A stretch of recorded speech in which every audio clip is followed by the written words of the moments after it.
देखिए बता रहे हैं टेस्ट कैसे देना है। बहुत सारे बच्चे को कंफ्यूजन है टेस्ट कैसे देना है, ठीक है। जैसे आप एप्लीकेशन खोलेंगे तो एप्लीकेशन में आपको यहाँ पे देखिए, जैसे एप्लीकेशन खोलेंगे तो आपको एप्लीकेशन में इस तरह का दिखता होगा। यहाँ पे आपको स्टोर दिखता होगा, चैट दिखता होगा, पेमेंट रिपोर्ट दिखता होगा, ठीक है। स्टोर पर क्लिक करेंगे तो यहाँ पे आपको कोर्स दिखाई देगा। जो कोर्स आप खरीदे होंगे वो यहाँ पे है, ठीक है, दिख रहा होगा। किसी में एक ही दिखता है तो स्लाइड कीजिएगा तो दोनों कोर्स दिख जाएगा। अगर आप एम्प्लॉयबिलिटी स्किल और ड्राइंग का खरीदे होंगे तो कोई एक खरीदेगा तो एक कोर्स दिखाई देगा, जिसको दो है तो स्लाइड कीजिएगा तो दूसरा कोर्स सामने आ जाएगा। हम बोर्ड पर खोले हैं इसलिए दोनों एक साथ आ गया है, ठीक है। अब क्या करना है, आपको जो भी कोर्स का टेस्ट देना है उसको यहाँ पे क्लिक कर लेना है, ठीक है।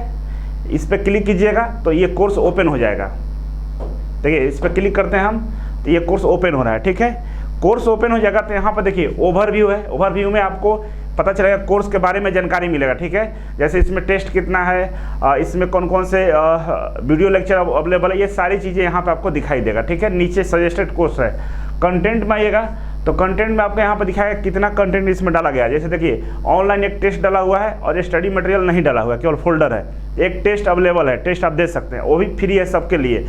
अगर आप यूट्यूब पर देख रहे हैं तो आपके लिए भी फ्री है, आप डाउनलोड कर लीजिए और इस टेस्ट को डायरेक्ट दे सकते हैं, ठीक है।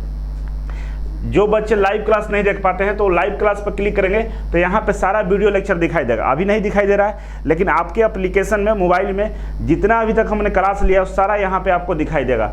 लेक्चर वाइज यहाँ पर सारा चीज़ फोल्डर बन के दिख रहा होगा, ठीक है। तो आप लाइव क्लास पर क्लिक करके पिछला जितना लाइव हुआ है सब लाइव रिकॉर्डेड वीडियो यहाँ पे देख सकते हैं, जो सबके लिए फ्री है, ठीक है। इसके बाद आप आएंगे अटेंडेंस। अटेंडेंस आप में देखेंगे तो अगर आपका अटेंडेंस होता होगा, आप आते होंगे तो आपका अटेंडेंस यहाँ दिखाई देगा। मतलब देखिए टोटल लाइव क्लास 8 हुआ है और अटेंड मैंने कितना किया है, 4 ही किया है। मतलब एक स्टूडेंट का ये लॉगिन है तो 8 लाइव क्लास हो चुका है, जिसमें से इन्होंने 4 अटेम्प्ट किया। मतलब 50% इन्होंने क्लास में आए हैं, बाकी 50% ये नहीं आए हैं। तो मतलब इनका पढ़ाई अच्छा नहीं हो रहा होगा। तो इसी तरह आपको भी अटेंडेंस यहाँ दिख जाएगा। कुछ अनाउंसमेंट होता रहता है, जैसे क्लास बंद है, चालू है, टेस्ट देना है, नहीं देना इत्यादि के बारे में यहाँ पे अनाउंसमेंट हम लिखते रहते हैं। जैसे देखिए यहाँ पे लिखा है इंजीनियरिंग ड्राइंग का पहला चैप्टर ड्राइंग इंस्ट्रूमेंट समाप्त हो गया है, सभी छात्र प्रैक्टिस सेट देंगे। ऑनलाइन प्रैक्टिस सेट उपलब्ध हो गया है, आप सभी टेस्ट दे सकते हैं। अनाउंसमेंट में लिख दिया गया था। कब लिखा गया था, ये आपको सैटरडे को लिखा गया है, संडे को लिखा गया होगा। तो आपको टेस्ट दे देना चाहिए क्योंकि यहाँ पे अनाउंसमेंट कर दिया गया था। और टेस्ट देने के लिए क्या करना था, ओवरव्यू में आना था, सबसे ऊपर वाले में ओवरव्यू पर क्लिक करेंगे तो यहाँ पर देखिए टेस्ट यहाँ पे अवेलेबल दिखा रहा है, ठीक है। टेस्ट 5 अटेम्प्ट है, ठीक ना। तो 1 अटेम्प्ट इन्होंने दे दिया है, ठीक है। और इनके पास कितना बचा है, लेफ्ट 4 बचा हुआ है। यहाँ से स्टेटस देख सकते हैं आप अपना टेस्ट का कि आपका क्या स्टेटस है। देखिए इन्होंने 115 स्कोर किया है 200 में से, ठीक है। और इन्होंने टाइम लिया है 5 मिनट 50 सेकेंड, ठीक है। और हाई स्कोर है 180 है, जो टॉप पर है ना इस टेस्ट में, जो सबसे ज़्यादा नंबर लाया वो उसका 180 है। और उन्होंने 8 मिनट 53 सेकंड टाइम लिया है। रैंक हमारा मतलब इनका रैंक 28 है, ठीक है। और ग्रेड बी है। व्यू रिपोर्ट पर क्लिक करेंगे यहाँ पे तो और आपको डिटेल्स में रिपोर्ट यहाँ पे दिखाएगा, ठीक है। देखिए टोटल क्वेश्चन कितना था 50, करेक्ट कितना किए 33 किए, गलत कितने किए 17 किए। और इसके अलावा सोल्यूशन देखना होगा आपको तो यहाँ पे क्लिक करके सोल्यूशन देख सकते हैं। और यहाँ पे देखिए व्यू मोर, सबसे जो टॉपर है उसका नाम है दीपक लोधी। दीपक लोधी कंग्रेचुलेसन, दीपक लोधी को कंग्रेचुलेसन, इन्होंने टॉप किया है। और इनका रैंक जो है 92% इन्होंने नंबर लाया और रैंक 1 है इनका, ठीक है। रैंक 1 पे ये है। और इसके बाद जयप्रकाश मुद्दा, इनका रैंक 2 है। उन्होंने 86% नंबर लाया है। टाइम इन्होंने लिया है 15 मिनट 33 सेकंड और दीपक लोधी लिया है 16 मिनट 47 सेकंड, ठीक है। इसका विकास कुमार का नंबर है 84%, इनका रैंक 3 है। इन्होंने टाइम लिया है 18 मिनट 55 सेकंड, ठीक है। और इनका स्कोर 160 है। तो यहाँ पे टॉपर का रैंक दिख रहा है। सबसे पहला टॉपर है दीपक जिनका 180 है, 92% है। दूसरा है जयप्रकाश जिनका 165 है और इनका है 86%। विकास कुमार है, इनका है 160 नंबर और 84%।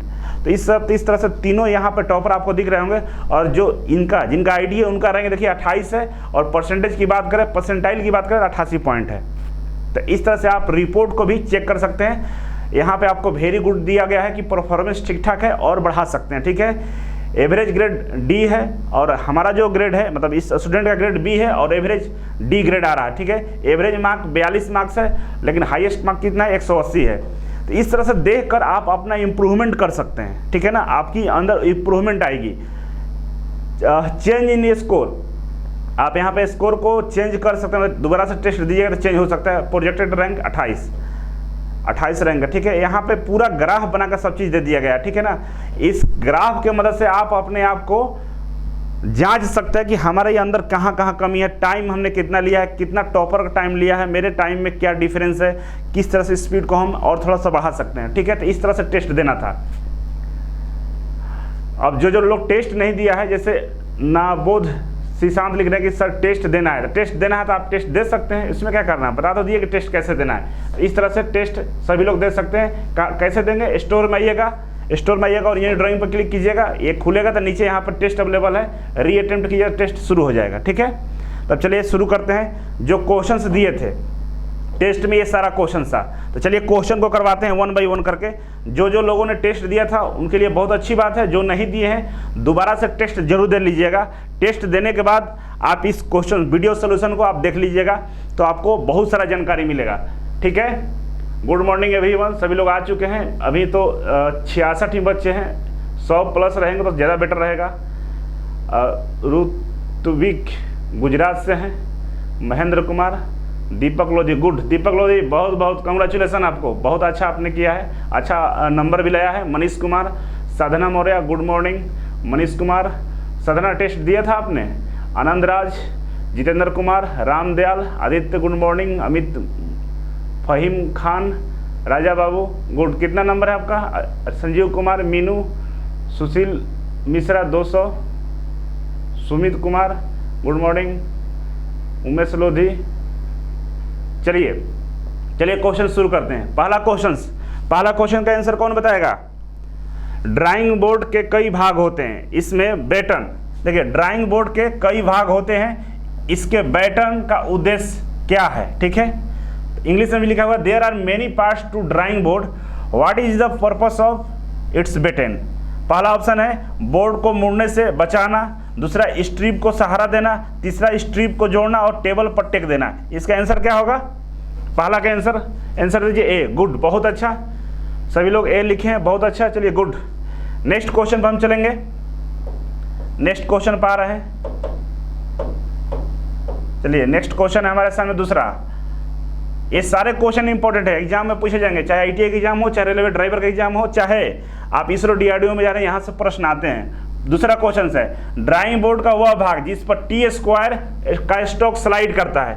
T² का जो स्टॉक होता है वो स्लाइड करता है, वो ड्राइंग का कौन सा भाग होता है। पहला दिया है बैटन, स्ट्रिप, एबोनी एज, इनमें से कोई नहीं, कौन सा आंसर होगा।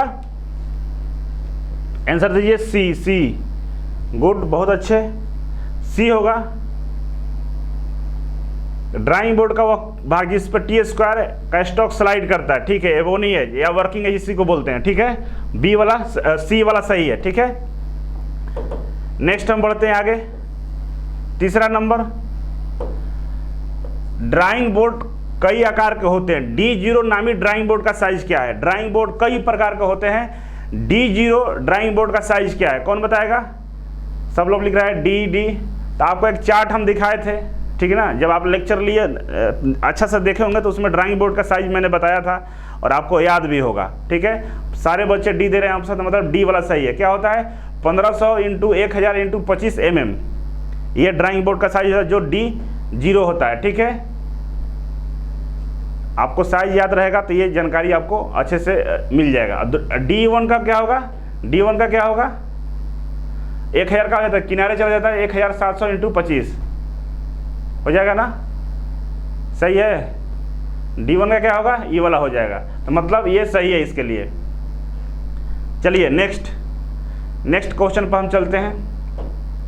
बहुत अच्छा आंसर दे रहे हैं आप लोग। चौथा नंबर रिवीजन हो जाएगा, जो आंसर करेगा उसका रिवीजन होता जाएगा। चौथा नंबर, ड्राइंग बोर्ड कई आकार के होते हैं, D1 नामी ड्राइंग बोर्ड का साइज बताइए। D1 का बताइए, देखिए आ भी गया।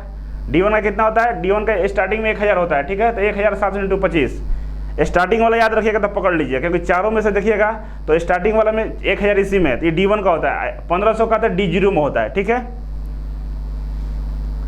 अब हम आगे बढ़ेंगे। पांचवा नंबर, ड्राइंग बोर्ड बनाने में प्रयोग होने वाली लकड़ी में कौन सा गुण नहीं होना चाहिए। देखिए बच्चे यहाँ गलत ज़्यादा करते हैं, क्वेश्चन को सही से पूरा नहीं पढ़ते हैं। ड्राइंग बोर्ड बनाने में प्रयोग होने वाला लकड़ी नहीं पूछ रहा है, कौन सा गुण नहीं होना चाहिए, होना नहीं चाहिए, नहीं होना चाहिए। कौन सा गुण नहीं होना चाहिए? नर्म लकड़ी, अच्छी तरह के उपचारित, गांठों वाली नई लकड़ी, इनमें से कोई नहीं। तो कौन सा होगा? गांठों वाली लकड़ी नहीं होना चाहिए। कौन सा ऑप्शन है? सी कि बी? सी, गांठों वाली नहीं होना चाहिए। गुड, बहुत अच्छा। राजा बाबू, प्रेम, एसके, प्रेम जी बता रहे हैं, अमित भदौरिया, ठीक है, बहुत अच्छा। निरंजन, दीपक, गुड, बहुत अच्छे। नेक्स्ट हम चलेंगे आगे। तो 6ठा नंबर पे देखिए क्वेश्चन है, टी स्क्वायर का माप लिया जाता है। टी स्क्वायर का माप कहाँ से लिया जाता है? मतलब अगर आप मार्केट में टी स्क्वायर खरीदने जाएंगे तो टी स्क्वायर क्या बोलकर खरीदेंगे, किस मेजरमेंट के तहत आप खरीदेंगे? तो टी स्क्वायर का माप कहाँ से लिया जाता है? ब्लेड की लंबाई से। बी है, गुड, बी, ब्लेड की लंबाई से। सब लोग तो पढ़े हैं, बहुत अच्छे पढ़ रहे हैं आप लोग। अब हम आगे बढ़ेंगे, बहुत अच्छे, लग रहा है कि पढ़ाने का फ़ायदा हो रहा है। T1 साइज की टी स्क्वायर का साइज क्या होता है? T1 का साइज बताइए। T1 का साइज B, गुड। T1 का साइज B है तो T0 का कितना होगा? T0 का 1000 और T1 का 1500 होगा ना, और T1 का कितना होगा? 1000 होगा, ठीक है। T0 का 1500 और T1 का 1000, ठीक है। T2 का कौन बताएगा? लिखो, T2 का लिखो। T2 का कितना होगा? गुड, 700। स्वामी लिख रहे हैं, राजा बाबू, ठीक है, निरंजन, गुड गुड, बहुत अच्छे। T2 का कितना होगा? 700 होगा, ठीक है। इसी तरह साइज टी स्क्वायर का होता है। लेक्चर में मैंने डिटेल्स में हर चीज़ बताया, आप जाकर लेक्चर देख लीजिए जिसको नहीं जानकारी है, ठीक है। नेक्स्ट है 8वां नंबर, टी स्क्वायर का प्रयोग करते हुए जिस प्रकार की लाइनें खींची जाती है उनका चयन कीजिए। टी स्क्वायर का प्रयोग करते हुए किस प्रकार की लाइनें खींची जाती है उसका नाम यहाँ पर लिखना है। तो देखिए पहला है सीधी समानांतर लाइनें, खड़ी समानांतर लाइनें, झुकी हुई समानांतर लाइनें और केंद्रीय समानांतर लाइनें। कौन सा लाइन होता है टी स्क्वायर की तरह? कौन सा लाइन खींचते हैं? कोई ए लिख रहा है, कोई बी लिख रहा है, सही से बताओ।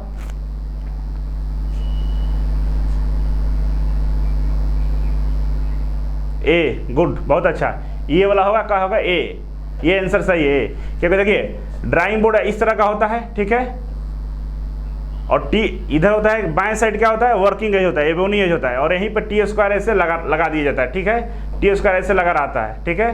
तो यहाँ पर लाइन खींचे तो क्या रहेगा? हॉरिजॉन्टल लाइन रहेगा। सारा लाइन क्या रहेगा? हॉरिजॉन्टल लाइन खींच सकते हैं। यहाँ पर ऐसे लाइन खींचेंगे तो ये हॉरिजॉन्टल लाइन बनेगा, मतलब समानांतर लाइनें बनेगी, ठीक है। नेक्स्ट हम आगे बढ़ेंगे 9 नंबर पे, टी स्क्वायर के हेड एवं ब्लेड, टी स्क्वायर के हेड एवं ब्लेड के वर्किंग एज के बीच कितना का कोण होना चाहिए? टी स्क्वायर का हेड और वर्किंग एज के बीच कितना डिग्री का कोण होना चाहिए? क्वेश्चन समझिएगा, ये टी स्क्वायर है, ठीक है, ये टी स्क्वायर है और इसका ब्लेड और वर्किंग एज के बीच, ब्लेड कौन सा? ये है ब्लेड, और वर्किंग एज कौन सा होता है? जो उसका टेबल होता है, इसका ये वाला पार्ट होगा, वर्किंग एज होगा। तो कितना डिग्री का कोण है? 90 डिग्री का। तो कितना होना चाहिए? 90 डिग्री, ठीक है, बहुत अच्छे, good, thank you Santosh Kumar, thank so much. चलिए आगे बढ़ते हैं। 9, ये सारे क्वेश्चन इंपॉर्टेंट है। रेलवे ड्राइवर हो, एलपी हो, टेक्नीशियन हो, इसरो, डीआरडीओ, आपके आईटीआई एग्जाम, सब जगह ये प्रश्न आते हैं। जिसको याद रहेगा उसको नौकरी मिल जाएगा, ठीक है। नेक्स्ट चलिए 10वां नंबर, निम्नलिखित में से कौन सा टी स्क्वायर का उपयोग नहीं है? बोल रहा है कि ध्यान से क्वेश्चन पढ़ना, जिसमें नहीं लिखा रहता ना वही क्वेश्चन ज़्यादा गलत होता है। तो आप इस बात का ध्यान रखिए, क्वेश्चन को बिल्कुल ही ध्यान से पढ़ना है पहले, तब जाकर आंसर कीजिएगा, तब जाकर आपका आंसर सही होगा। जो व्यक्ति क्वेश्चन को सही से नहीं पढ़ेगा उसका आंसर कभी सही नहीं हो सकता है। और जब आप क्वेश्चन को अच्छे से पढ़ लिए तो आंसर भी अच्छे से पढ़ लिया कीजिए, ठीक है। और आंसर को कोशिश कीजिए कि इसमें जो ऑप्शन है उसको पहले खत्म करें। तो लिखा है निम्नलिखित में कौन सा टी स्क्वायर का उपयोग नहीं है? पहला, सेट स्क्वायर का सहारा देना, ये सही है, सहारा देता है, ठीक है। पहला, क्षैतिज एवं समानांतर लाइनें खींचना, हॉरिजॉन्टल और पैरेलल लाइन भी खींचा जाता है टी स्क्वायर से। ड्राइंग बोर्ड पर टी स्क्वायर लगाकर हॉरिजॉन्टल लाइनें खींची जाती है, ये दोनों सही है। पेपर कटिंग के समय स्ट्रेट एज के काम करना, नॉन ऑफ दीज नहीं है, ये भी, ये वाला इसका आंसर नहीं, ये इसका हम काम नहीं करते हैं, पेपर ऊपर नहीं काटते हैं इसे, मतलब ऐसे रख के पेपर को नहीं फाड़ते हैं, तो मतलब आंसर ये वाला सही है, पेपर कटिंग कभी नहीं करते हैं। देखो सी, कोई गधा डी लिखा है, सी लिखो, सब सी है ये। नेक्स्ट 11, टी स्क्वायर की सहायता से सेट स्क्वायर द्वारा कई प्रकार की लाइनें खींची जाती है, सेट स्क्वायर द्वारा खींची जा सकने वाली लाइन का चुनाव करें। क्या लिखा हो लास्ट में, सेट स्क्वायर की सहायता से, सॉरी, टी स्क्वायर की सहायता से सेट स्क्वायर द्वारा कई प्रकार की लाइनें खींची जाती है, सही बात है। अब बोल रहा है कि सेट स्क्वायर द्वारा खींची जा सकने वाली लाइनों का चुनाव करें। यहाँ टी स्क्वायर का मतलब नहीं बोला है, बोला है कि सेट स्क्वायर की द्वारा खींची जाने वाली लाइनों का नाम बताएं, ठीक है ना, कि सेट स्क्वायर से कौन सा लाइन खींच सकते हैं, उसके बारे में यहाँ पे जानकारी पूछ रहा है, ठीक है। तो यहाँ पे कौन सा होगा, हॉरिजॉन्टल लाइन कभी नहीं खींच सकते हैं, वर्टिकल लाइन खींच सकते हैं। तो सेट स्क्वायर में देखिएगा, एक जो कोना होता है ना उसका 90 डिग्री का होता है, ठीक है, तो 90 डिग्री मतलब वर्टिकल लाइन खींच सकते हैं, ठीक है। तो ये वाला सही होगा इसका, ठीक है। बाकी समानांतर लाइन, पैरेलल लाइन, ये सब नहीं खींच सकते हैं, none of these, parallel line नहीं खींचा जा सकता है, ठीक है। ओके,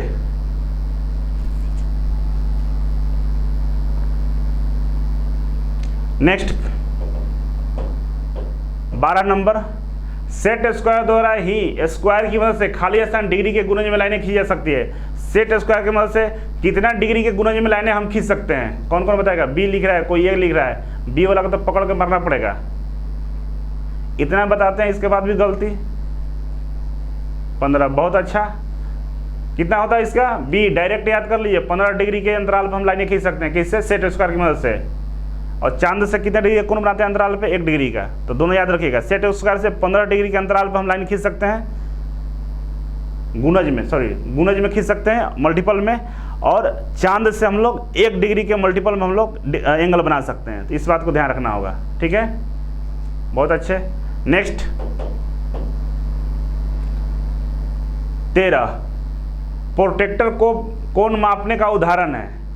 प्रोट्रैक्टर द्वारा कौन सा कोण मापा जाता है, प्रोट्रैक्टर मतलब चांद से कौन सा कोण मापते हैं, डिग्री में मापते हैं कि रेडियन में मापते हैं कि मिनट में मापते हैं कि रैखिक मापते हैं। तो किस में मानते हैं, डिग्री में। एंगल रहता है ना 30 डिग्री, 40 डिग्री, 50 डिग्री, तो डिग्री वाले कोण को हम लोग किस मानते हैं, मापते हैं चांद से, प्रोट्रैक्टर से, ठीक है, बहुत अच्छा। सारे लोग आंसर सही दे रहे हैं, गुड, बहुत अच्छे, बहुत अच्छा। नेक्स्ट है 14 नंबर, प्रोट्रैक्टर से कितनी शुद्धता में कोण मापे और बनाए जा सकते हैं। प्रोट्रैक्टर द्वारा कितनी शुद्धता में कोण मापे और बनाए जा सकते हैं, तो अभी हम बता रहे थे आपको। आंसर कौन सा होगा, सी होगा ना, आंसर कौन सा, सी, 1 डिग्री का, ठीक है। सेट स्क्वायर से 15 डिग्री और यहाँ पे 1 डिग्री, ध्यान रखिएगा, सेट स्क्वायर में 15 डिग्री और चांद में, प्रोट्रैक्टर में 1 डिग्री। ये क्वेश्चन काफ़ी इंपॉर्टेंट है, दोनों इंपॉर्टेंट है, याद रखिएगा। और आपको क्लास में भी हम करवाएंगे क्वेश्चन, क्लास में बताते ना इसके बारे में। कौन सा कार्य प्रोट्रैक्टर से किया जा सकता है, कौन सा कार्य प्रोट्रैक्टर से किया जा सकता है, तो पहला है कोण मापना, मेकिंग एंगल, वृत्त को विभाजित करना, उपयुक्त सभी। कौन सा होगा, कोई ए लिख रहा है, जाया ए नहीं है।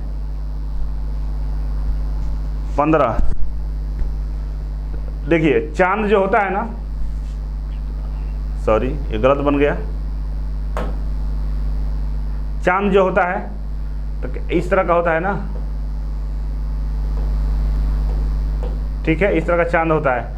अब इससे कोण को मेजर करते हैं, बिल्कुल सही बात है, कोण मेजर कर सकते हैं, कोण बना सकते हैं ना, यहाँ पे बिंदु दे देंगे और यहाँ दे देंगे, इसको हटा के एक लाइन खींच दें तो कोण बन जाता है हमारा 30 डिग्री। जो भी बनाना हो कोण भी बना सकते हैं। वृत्त को विभाजित करके सेक्टर बना सकते हैं ना। मान लीजिए कि वृत्त है, इसके सहायता से विभाजित कर सकते हैं ना, यहाँ पर चांद को ऐसे रख देंगे और विभाजित कर देंगे, ये भी हो सकता है, ये भी पॉसिबल है। मतलब तीनों काम कर सकते हैं, तो डी आंसर होगा, ठीक है। कौन सा होगा, डी होगा, क्योंकि इससे तीनों काम कर सकते हैं। एंगल को मेजर भी कर सकते हैं, एंगल बना भी सकते हैं, वृत्त जो होता है वृत्त को बाइसेक्ट भी कर सकते हैं, अलग अलग सेक्टर में इसको विभाजित भी कर सकते हैं, तो तीनों काम कर सकते हैं, इसलिए इसका आंसर क्या होगा, डी होगा। नेक्स्ट 16, प्रोट्रैक्टर बनाने के लिए किस पदार्थ का प्रयोग किया जाता है। कौन सा पदार्थ से प्रोट्रैक्टर को बनाया जाता है, आंसर करिए। सी, बहुत अच्छा, सी, कौन कौन सी लिख रहा है? स्टील से बनता है। प्रोटेक्टर कहाँ है स्टील का? रहा कहेंगे प्रोटेक्टर पारदर्शी होता है ना। इसमें पहले देखो, कभी भी आंसर किया कीजिए ना तो पहले ऑप्शन को काट दिया कीजिए। देखिए लकड़ी का बनता है क्या? नहीं बनता है। स्टील का बनता है? नहीं बनता। रबड़ का देखें प्रोटेक्टर नहीं बनता है। तो डाउट यही दोनों में है, तो स्टील का होता ही नहीं है, मतलब सेलुलॉइड का होगा। एक ही आंसर ही है, सेलुलॉइड भी। तो कहाँ से सी लिख रहा था?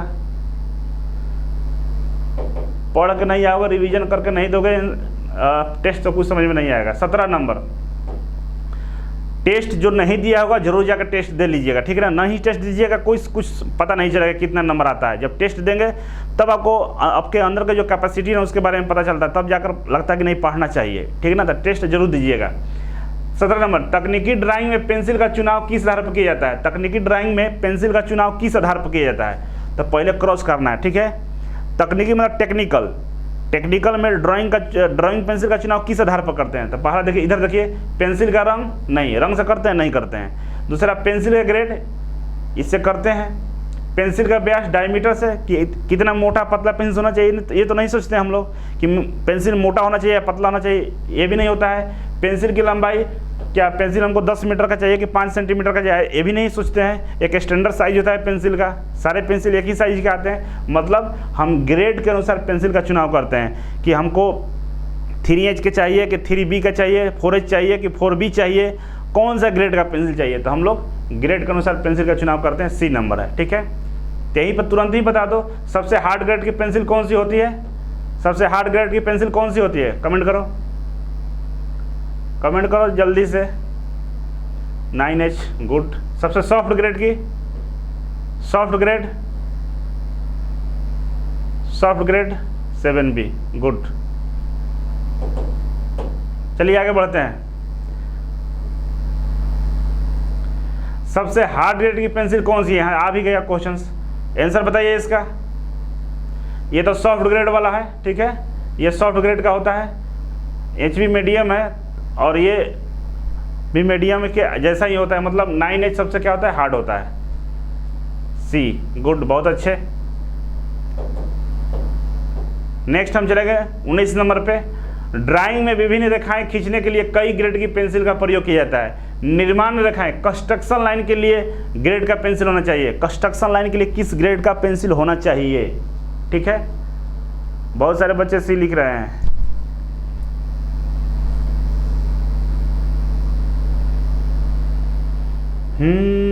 चलो लिखो लिखो जल्दी जल्दी, कौन सा होना चाहिए?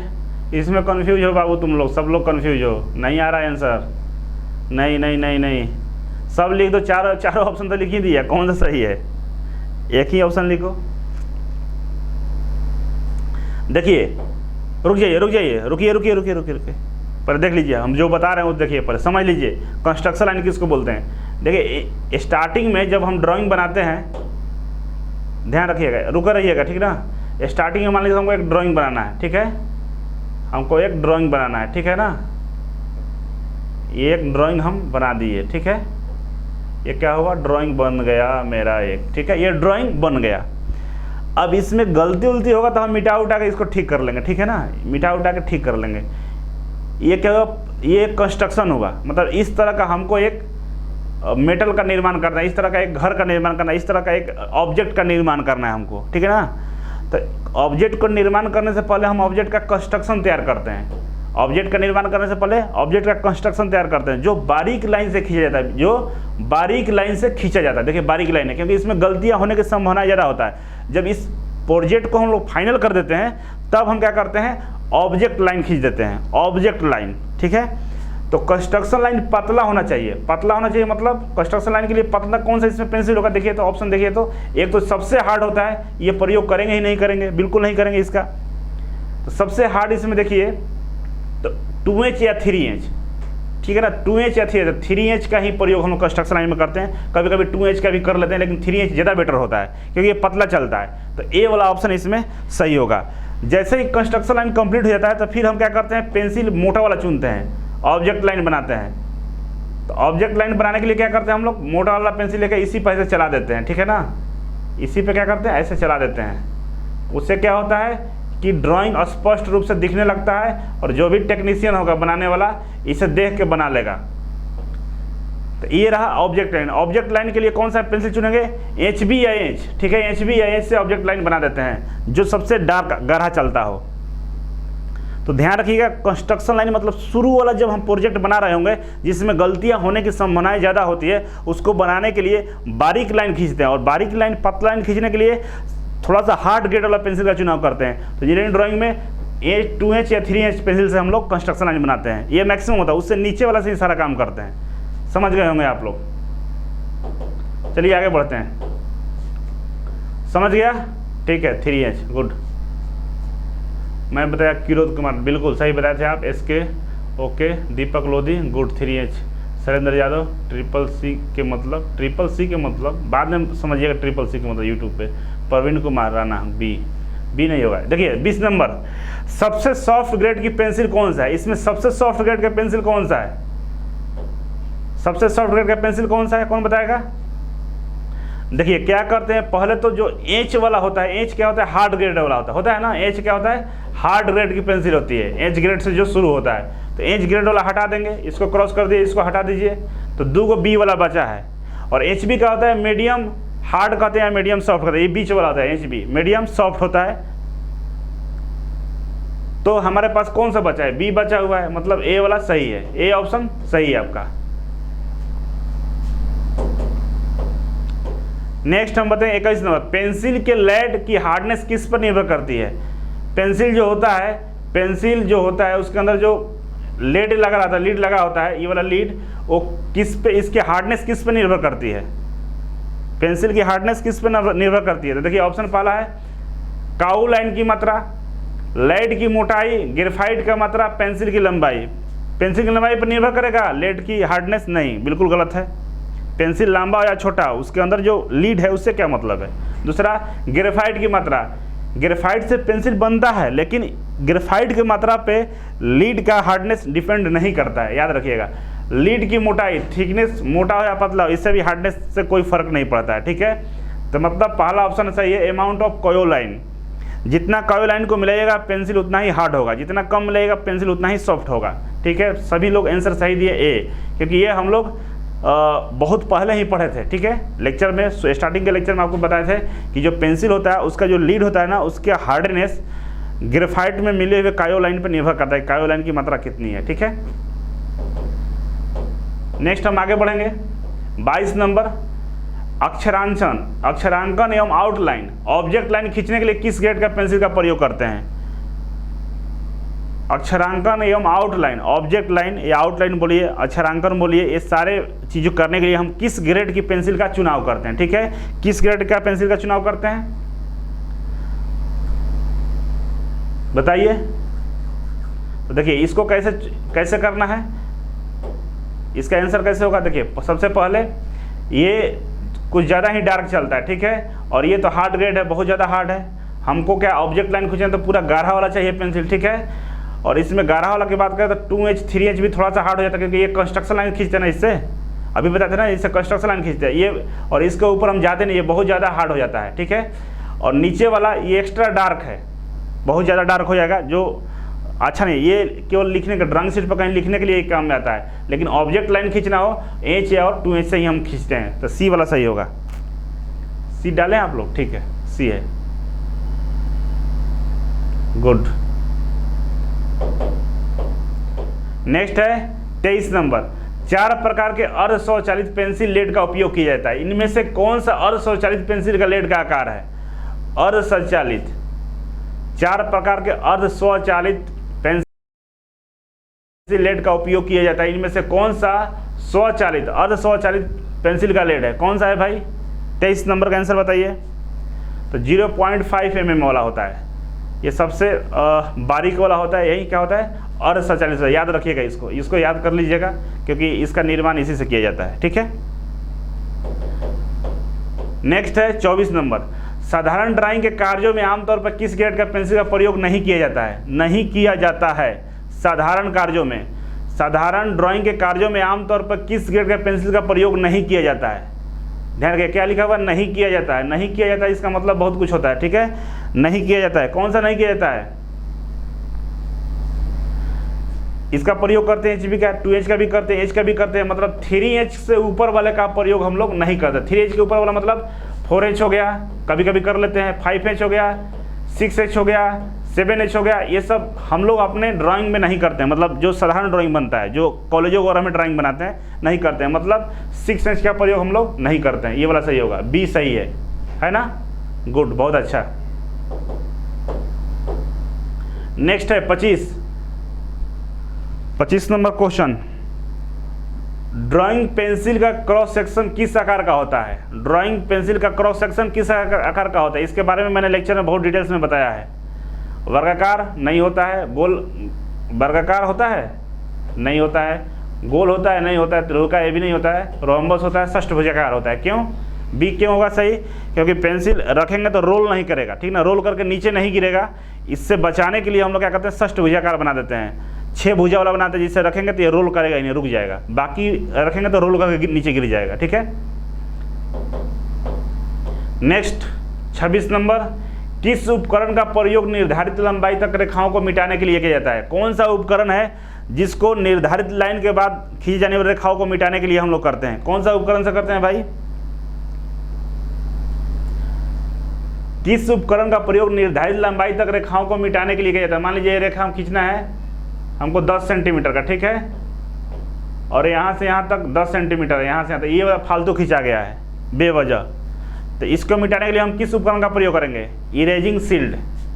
ये होगा ना, सैंड पेपर लिख रहा है, नहीं सैंड पेपर से नहीं, सैंड पेपर से पूरा मिट जाता है। एक निर्धारित लंबाई के बाद एक्स्ट्रा हम खींच देते ना, उसको मिटाने के लिए पूछ रहा है, ठीक है ना। क्या लिखा है? किस उपकरण का प्रयोग निर्धारित लंबाई तक रेखाओं को मिटाने के लिए किया जाता है? निर्धारित लंबाई तक मतलब यहाँ तक कितना है, 10 है, 10 के बाद ये 2 सेंटीमीटर एक्स्ट्रा हो गया, तो 2 सेंटीमीटर एक्स्ट्रा वाला जो मिटाना है, इसके लिए किस उपकरण का प्रयोग करेंगे? इरेजिंग शील्ड का। यहाँ पर इरेजिंग शील्ड यहाँ तक रख देंगे और इधर क्या करेंगे, रबड़ से मिटा देंगे, इरेजिंग से मिटा देंगे, ठीक है ना।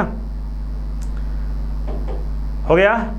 नेक्स्ट 27 नंबर, इरेजिंग शील्ड किस पदार्थ की बनाई जाती है? इरेजिंग शील्ड किस पदार्थ की बनाई जाती है, बताइए। गलत बता रहा है सब।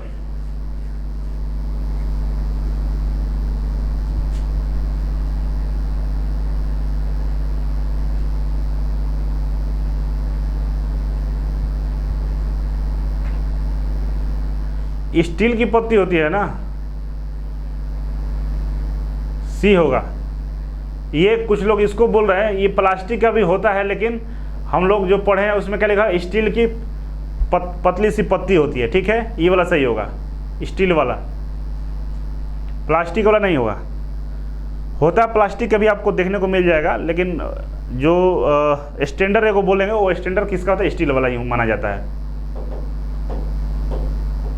28 नंबर, फ्रेंच कर्व किस वर्ग से संबंधित है? फ्रेंच कर्व किस वर्ग से संबंधित है?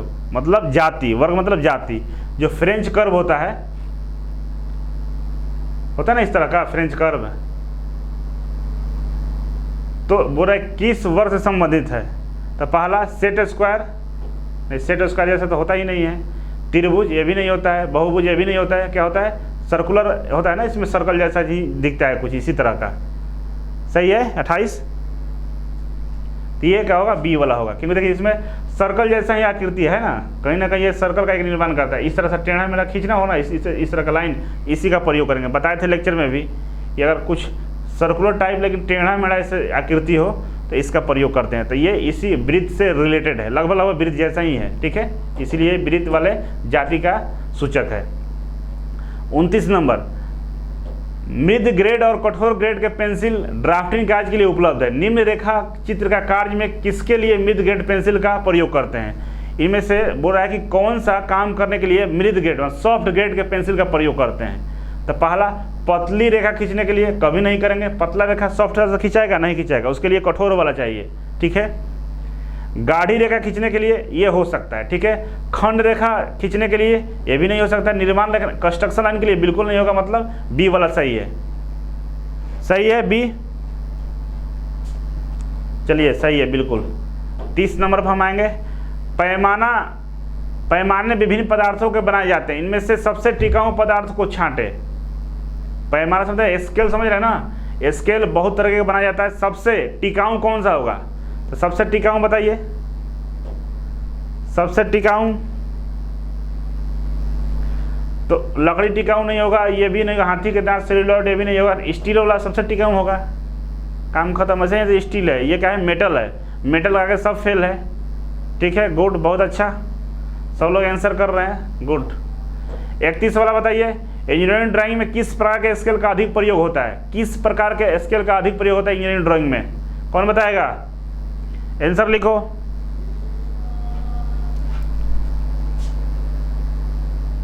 इंजीनियरिंग ड्राइंग में किस प्रकार का स्केल का प्रयोग होता है? तो इसमें हम लोग फ्लैट क्रॉस सेक्शन लेते हैं, सीधा फ्लैट वाला, इस तरह का जो स्केल होता है ना, फ्लैट वाला का प्रयोग करते हैं। ट्रेंगुलर का बिल्कुल नहीं करते हैं, फ्लैट क्रॉस सेक्शन एवं ढलवा किनारे ये भी नहीं करते हैं, कोई नहीं, मतलब ये फ्लैट वाला भी सही है।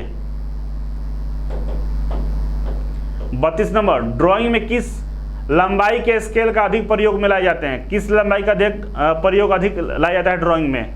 तो ये आपको हम बताए थे जब पढ़ा रहे थे। 32 नंबर, 2 तरह का स्केल का प्रयोग करते हैं, एक 150 वाला और एक 300 वाला, बताए थे ना? या तो 150 वाला होगा, नहीं तो 300 वाला। ये अलग अलग लिखा है तो आप कंफ्यूज नहीं होइएगा। 150 लिखा है, एक जगह 300 लिखा है, दोनों का प्रयोग करते हैं, ठीक है ना? तो दोनों एक साथ है, दोनों एक साथ नहीं रहता तब कन्फ्यूजन था, लेकिन दोनों एक साथ दिया है ना, या तो 150 mm या तो 300 mm, दोनों में से किसी का प्रयोग कर सकते हैं। ठीक है, बहुत अच्छे। 33 नंबर यहाँ पे देखिए, 120 mm तक व्यास के वृत्त खींचने के लिए किस ड्राइंग उपकरण का प्रयोग करेंगे? आपको इस क्वेश्चन के बारे में बताया था, जब थ्योरी आप देखे होंगे ध्यान से तो आपको याद आ रहा होगा कि 120 mm तक के व्यास खींचने के लिए हम किस इंस्ट्रूमेंट्स का प्रयोग करते हैं? बताइए। तो लार्ज कंपास का प्रयोग करते हैं, ठीक है ना? बो वाला छोटा वृत्त के लिए होता है, लार्ज डिवाइडर ये डिवाइडर करता है, डिवाइडर में क्या होता है? खींच नहीं सकता है लाइन। और ये बो डिवाइडर भी छोटे के लिए होता है, ये दोनों छोटा के लिए होता है, और ये केवल डिवाइड करता है लाइन को, मतलब अगर वृत्त खींचना हो तो लार्ज कंपास से ही वृत्त खींच सकते हैं। ठीक है, सही है, बहुत अच्छे, सभी लोग आंसर कर रहे हैं। 34, ड्रॉप स्प्रिंग बो का उपकरण का प्रयोग किस कार्यों के लिए किया जाता है? ड्रॉप स्प्रिंग बो इंस्ट्रूमेंट्स किस काम के लिए प्रयोग में लाए जाते हैं? कौन बताएगा? तो जहाँ पे बो उपकरण लिखता है ना, BOW, जहाँ पे ये वाला वर्ड आता है, बो वाला, ड्रॉप स्प्रिंग बो, ये आता है तो समझिए कि छोटा काम के लिए होता है ये। ठीक है, इसका मतलब होता है छोटा काम के लिए।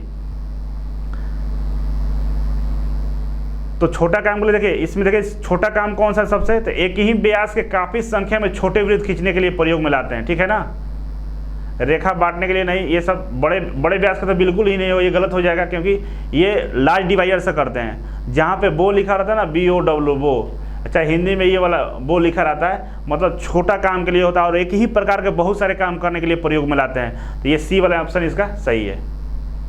ठीक है, अब हम बात करेंगे 35 नंबर, तकनीकी ड्राइंग में किस प्रकार की ड्राइंग शीट का प्रयोग लाई जाती है? तकनीकी ड्राइंग में जो टेक्निकल ड्राइंग बनाया जाता है उसमें किस प्रकार के ड्राइंग शीट का प्रयोग करते हैं? तो बेहद आसान है, हाथ से बना हुआ पेपर का प्रयोग करेंगे तो गंदा दिखेगा, नहीं बनेगा, गलत है। किसका? मिल वाला, मिल मेड पेपर। 2 तरह का पेपर होता है, ड्राइंग पेपर 2 तरह का होता है, एक मिल मेड और एक हैंड मेड। तो मिल मेड वाला हम प्रयोग करते हैं, जो मिल से, मशीन से बनता है, हाथ से वाला बना हुआ पेपर का प्रयोग नहीं करते हैं, ये दोनों गलत है। ठीक है, तो बी वाला सही है। 36 नंबर, IS के अनुसार 6 विभिन्न प्रकार की अनट्रिम्ड ड्रिंक साइड प्रयोग में लाई जाती है। इनमें से A4 नामित सीट का चुनाव करें। A4 सीट का चुनाव करें। क्या लिख रहा है? IS के अनुसार 6 विभिन्न प्रकार की अनट्रिम्ड साइज सीट का प्रयोग में लाई जाती है। ठीक है ना, तो इनमें से A4 नामित सीट का चुनाव करें। A4 कौन सा होगा? 36 का।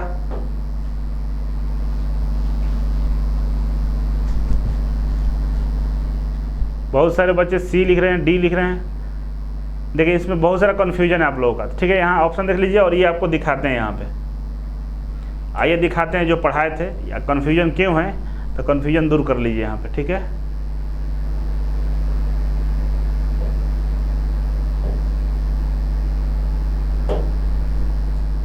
ये था ना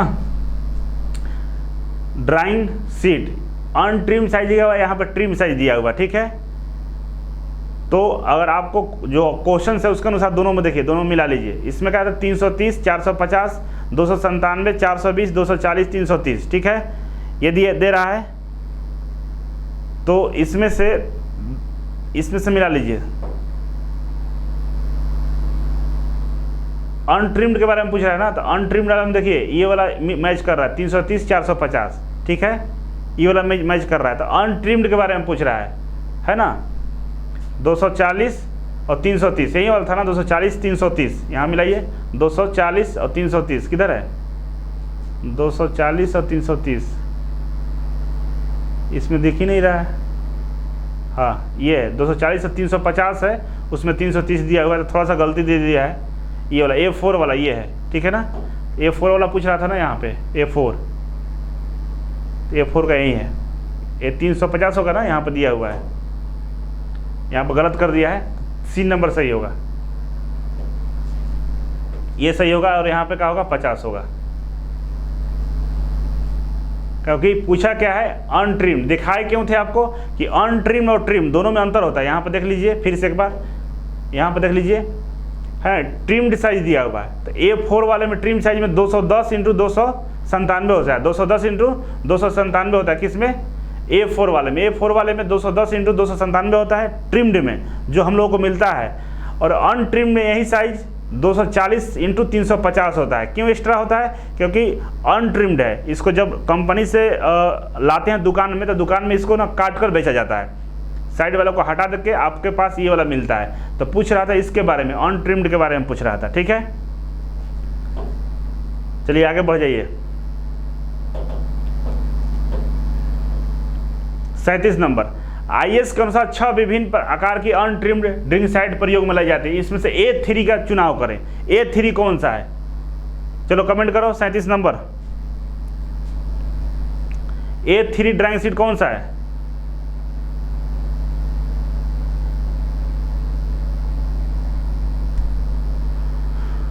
देखिए अनट्रिम्ड, यहाँ पाइए, फिर से मैं दिखाना चाहता हूँ आपको, यहाँ पे देख लीजिए A3 के बारे में पूछा है ना, 297, 420, ये ट्रिम्ड वाला है, जो ट्रिम्ड करके हम लोगों को मिलता है, लेकिन इसके बारे में नहीं पूछा है। किसके बारे में पूछा है? अनट्रिम्ड वाला पूछा है। तो अनट्रिम्ड वाला A3 कितना होता है? 330 × 450, 330 × 450। तो देखिए इधर कितना है, इधर देख लीजिए एक बार, 330 × 450 है ना पहला, तो पहला वाला सही हो जाएगा। अनट्रिम्ड के बारे में पूछ रहा है, तो कन्फ्यूज नहीं होना है। अगर ट्रिम्ड पूछता तो कौन सा आंसर होता है आपका? ट्रिम्ड पूछता तो आंसर कौन सा होता है A3 के लिए? ये वाला 297 × 420 होता है। लेकिन पूछा किसके बारे में? अनट्रिम्ड के बारे में पूछा है, तो 330 × 450। तो यहाँ पे कन्फ्यूजन होगा, तो दोनों को याद करके रखिएगा आप लोग, ठीक है ना। कौन सा सही होगा उसके लिए इसमें ध्यान देना होगा, ट्रिम्ड और अनट्रिम्ड में ध्यान देना होगा। जो नहीं ध्यान देगा उसका गलत हो जाएगा। कौन सा क्वेश्चन पूछा उस पर निर्भर करता है कि आपका आंसर कौन सा होगा। ये भी आंसर A3 में, ये भी आंसर सही है 297 × 420, लेकिन ये ट्रिम्ड के लिए है, और ये अनट्रिम्ड के लिए 330 × 450 होता है, ठीक है। दिखा दिया इसलिए क्योंकि हम पढ़ाए थे, तो आपको याद करने के लिए बोला था। आप याद किए होंगे तो सही है, नहीं याद किए होंगे तो गलत होगा। तो अनट्रिम्ड, बिना काटा हुआ ड्रंक सीट का ये साइज है A3 का। चलिए आगे बढ़ते हैं, आगे बढ़ेंगे 38 नंबर। फिर आ गया, फिर वहीं से निम्नलिखित विकल्प में अनट्रिम्ड ड्राइंग सीट का साइज दिया गया है। अनट्रिम्ड ड्राइंग सीट का साइज दिया गया है यहाँ पे, ठीक है। इनमें से A5 ड्राइंग सीट का नाम बताइए। A5, 38 का A5 का बताइए। बहुत सारे बच्चे D लिख रहे हैं, गुड, बहुत अच्छा, ठीक है। A5 का D ही होता है। फिर दिखा देते हैं, आइए A5 देखिए। इसमें A5 अनट्रिम्ड 165 × 240 होता है, 165 × 240 है अनट्रिम्ड वाला। तो यहाँ भी क्या दिया हुआ है? 165 × 240 दिया हुआ है ना, ये वाला तो सही है, तो D वाला सही होगा। और इसी का पूछता है कि A5 का ट्रिम्ड साइज बताइए, तो क्या होगा? ट्रिम्ड साइज लिख के दिखाइए हमको, जल्दी कमेंट कीजिए। ट्रिम्ड साइज, A5 का ट्रिम साइज 148 × 210 दिया हुआ है ना, 148 × 210 ट्रिम साइज होता है। गुड, बहुत अच्छा, जगत सिंह दावर जी, बहुत अच्छे। नेक्स्ट आगे बढ़ते हैं हम। 39 नंबर पे है कि निम्नलिखित में से अनट्रिम्ड ड्राइंग सीट का साइज दिया गया। A1 का बताइए, A1 का बताइए भाई। 39 का A1, 39 में A1 साइज पूछा है। तो A1 साइज क्या होता है? फिर चलिए दिखाते हैं आपको। A1 में देखिए अनट्रिम्ड 625 इंटू 880, 625 इंटू 880, तो 625 इंटू 880 कौन सा है? बी वाला है, बी वाला है, तो बी सही होगा। ठीक है, तो जो जो ड्राइंग सीट का टेबल बनाया हुआ याद किया होगा उसको सब क्वेश्चन बन रहा होगा। यही इसी तरह का क्वेश्चन आपको loco pilot, technician, ITI exam, ISRO, DRDO में पूछता है, आप कन्फ्यूज हो जाते हैं। ठीक है, 40 नंबर, निम्नलिखित विकल्प में अनट्रिम्ड फिर दिया हुआ है, इसमें A2 का पूछ रहा है। A2 का बताइए, A2 का क्या होगा भाई? A2 का देखिए यहाँ पर दिया हुआ है 450 इंटू 625, 450 इंटू 625 कौन सा है? 450, सी है, तो सी सही होगा इसका। ठीक है, टाइम खत्म होने वाला, जल्दी जल्दी निकल रहे हैं। ठीक है, इसके अलावा 41 में देखिए IS के अनुसार 6 ट्रिम्ड साइज होता है। ट्रिम्ड अब पूछ रहा है, ठीक ना, अनट्रिम्ड खत्म, ट्रिम वाला में आया है। A4 बताइए, ट्रिम्ड साइज में A4 का साइज क्या होता है? सबको पता होगा A4 का साइज क्या होता है, बताओ जल्दी। B, good. A4 का साइज आपको पहले से ही पता होगा, 210 इंटू 297। नेक्स्ट हम आगे बढ़ेंगे 42 में, ट्रिम्ड साइज में ड्राइंग सीट का A3 का पूछा है। ट्रिम्ड साइज में A3 का साइज कितना होता है, बताओ जल्दी से। A3 का साइज ट्रिम में A, गुड, बहुत अच्छा। A, कोई गधा B लिखा है, B नहीं होगा, A होगा, A वाला। 297 इंटू 420, 43 कब चलते हैं? 43 क्वेश्चन, 43 नंबर, IS के अनुसार 6 ट्रिम्ड साइज सीट प्रयोग में A1 का बताइए। देखिए सारा यहाँ पर हम टेबल बना दिए हैं, ठीक है ना। टेबल के अनुसार आपको जिसको याद होगा उसको पता चल जाएगा, तो ये टेबल देख लीजिएगा और याद कर लीजिएगा तो आपको पता चलेगा। A1 कितना होता है? 594 इंटू 841, तो 594 और 841 सी नंबर है। ठीक है, 43 का सी होगा। 44 का, 44 का A2 का साइज पूछ रहा है। ट्रिम्ड में A2 का साइज बताइए, ट्रिम में A2 का साइज बताइए। देखिए यहाँ पर दिया हुआ है, A2 कितना है? 420 इंटू 594, 420 इंटू 594 सी है। ठीक है, 45 सारा पूछ लिया, ठीक ना। 45 का बताइए, चलिए 45 नंबर का, 45 का ये होगा 148 इंटू 210, गुड।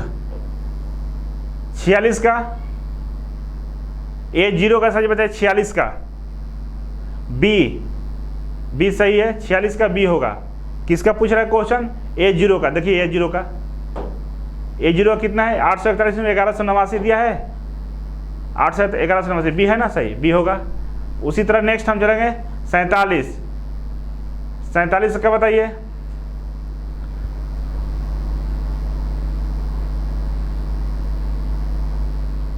सैंतालीस का बताओ भाई, अभी ने बताए।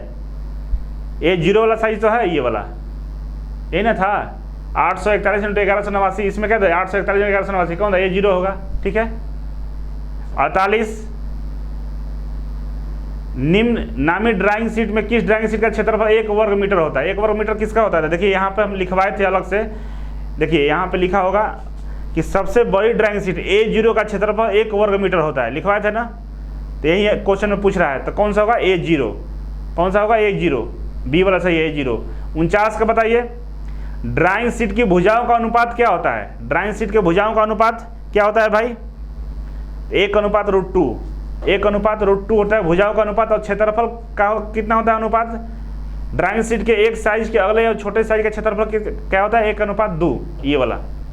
तो दोनों याद रखिएगा। इसमें भुजाओं का अनुपात पूछा है तो 1/√2 होता है, और इसमें पूछा है ड्राइंग सीट के क्षेत्रफल का, छोटा और बड़ा क्षेत्रफल का अनुपात पूछा है तो उसका 1/2 होता है। ठीक है, तो इस तरह से 50 क्वेश्चन हम करा दिए हैं। जो बच्चे टेस्ट नहीं दिए होंगे टेस्ट जरूर दीजिएगा, ठीक है ना। बहुत सारे बच्चे यहाँ पर टेस्ट दिए हैं तो उनके लिए काफ़ी अच्छा चीज़ है। जो टेस्ट नहीं दिया है तो आप ध्यान रखिएगा, टेस्ट आपको देना होगा। और टाइम अब ओवर हो गया है, तो मुझे लगता है कि आप लोग टेस्ट जो नहीं दिए होंगे देंगे ज़रूर, तो टेस्ट देना है। और वीडियो जो लोग भेजे थे, बहुत बहुत धन्यवाद, आप लोगों ने वीडियो बनाकर भेजा मेरे लिए, तो काफ़ी अच्छा रहा। और जो बच्चे वीडियो फिर भी भेजना चाहते हैं तो भेज दीजिएगा। व्हाट्सएप नंबर आपको हम दिए ही थे, ठीक है, उस व्हाट्सएप नंबर पर आप वीडियो भेज दीजिएगा। कोचिंग वाले नंबर पर भी भेज सकते हैं। और कैसा लगा ये लाइव क्लास कमेंट जरूर कीजिएगा। सर एप्लीकेशन को लैपटॉप में नहीं खुलेगा। बहुत अच्छा Ritwik, thank you. Vicky, video quality option है, बिल्कुल वीडियो क्वालिटी का ऑप्शन है, आप ऑप्शन कम बेसी कर सकते हैं। Shailendra, thank you so much. Parveen, Deepak Lodhi, thank you Deepak, congratulations, top आए हैं। Lal Babu thank you so much. Manish thanks. Anand Raj, सबको बहुत बहुत धन्यवाद। काफ़ी अच्छा आप लोग पढ़ रहे हैं और सब लोग एक छोटा सा वीडियो बनाकर ज़रूर भेजिएगा। अगर आपको क्लास अच्छा लग रहा है तो वीडियो भी आप बनाकर ज़रूर भेज दीजिएगा और उस वीडियो को देखकर बहुत सारे बच्चे जुड़ेंगे। नाबोध जी लव यू आपको भी। चलिए ओके, आज के लिए बस इतना ही था। Thank you so much.